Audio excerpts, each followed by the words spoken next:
Hey guys, in this video I'll be telling you how to easily solo raids. This video will cover the best build for doing raids, and tips and tricks, so make sure to watch till the end. Anyway, let's start. Alright, so the most important part of this video is the build, as if you don't have a good build, this video will be pointless. For the fruit, you must use the Buddha fruit, because no other fruit except Buddha can solo all the raids. That's pretty much all you need to solo a raid. But to finish the raids even faster, I would highly recommend using Sanguine Arts as your fighting style. And for the sword, I'd recommend the Cursed Dual Katana, or just any sword that does good damage and has a fast M1 attack. For the gun, I recommend the Soul Guitar for stun and life leech, but it's not needed if you're not going to do hard raids like Do or Buddha. And lastly, for the race, I'd recommend Shark, must be V3 or V4, but if you just want to do raids for fragments and won't do hard raids, I'd recommend Human, only V4. Also for the accessory, you can choose anything to be honest, but I highly recommend using either the Hunter Cape or Lay accessory.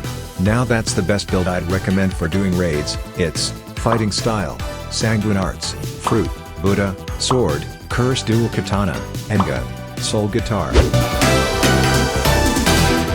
Now that we've covered the builds, here are the tips and tricks I recommend to solo raids. Firstly, I'd recommend being a minimum level of at least 1800. You can do it lower if you have people helping you, but this video is about soloing raids without help, of course.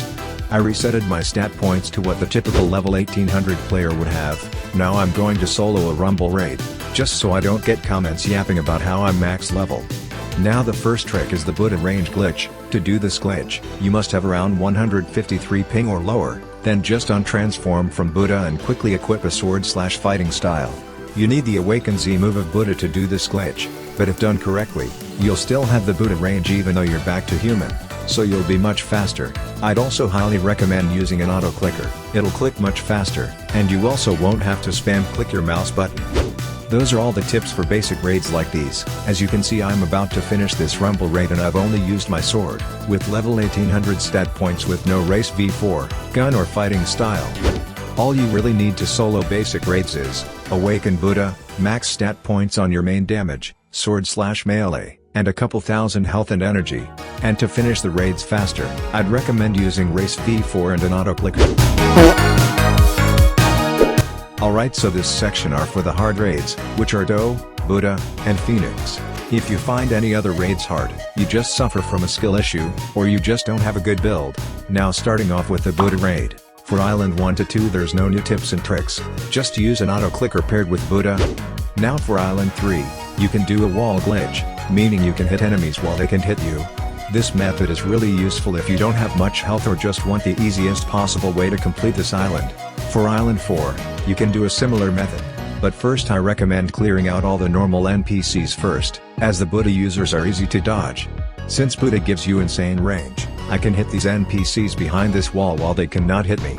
Just make sure you're paying attention to the audio, as the ability the Buddha users use can do a lot of damage and has high AoE, so it'll still hit you. For Island 5, Final Island, you can also do the wall glitch, just go behind the building right here. Now just keep hitting and running. I recommend hitting like 3 to 4 times then running back to the water, and repeat. If the boss or a few NPCs climb past the building and come to you, just keep attacking while retreating further back. The NPCs will just spawn back to their original spawn location once they get in water. And if you ever get caught in the Buddha boss's V move, activate your Shark V3 ability and try to run away to avoid the final attack of the move. And that's basically how you solo the Buddha raid. Just hit and run and make sure you use the wall strategy. I completed the raid with exactly 3 minutes left, but I didn't use any guns or my race V4, which would have sped up the process a lot. Alright, the next raid is the Do raid. To be honest, the raid itself is pretty easy, it's just the final boss island that's hard. Also, once you fill up your race V4 bar, if you even have race V4 for that matter, do not use it till you're about to finish the 4th island, as you'll need to preserve it for the boss fight. I mean, as you can see, I'm being comboed by all these NPCs on the final island. I'd probably be dead if it wasn't for Shark V4. But don't worry, you can still easily solo the Do raid without Shark V4, or the Shark race. I was just in that situation as I was playing really aggro since my V4 was active. And that's how you solo the Do raid. Honestly, it's pretty easy, it's just the final island that might be hard. But compared to Buddha, it's not hard at all. It's like any other normal raid, except a bit harder. And yeah, that's how you solo the Do raid. Preserve your race V4 for once you're almost done with the 4th island, and if you don't have V4, just hit and run. Alright, the final raid is the Phoenix raid, but even though this is an advanced raid, it's as easy as a normal raid, so yeah. Even Island 5 is pretty easy. You can also do the wall strategy on this island against the boss, if you're struggling with him. Just attack the boss here, and only his abilities will be able to hit you. This raid is really easy to be honest, the only hard part about it is unlocking the Phoenix raid microchip. And that's how you solo the Phoenix raid. Anyway guys, that's the end of this video. If you found this video useful, please consider liking and subscribing. Anyway, bye.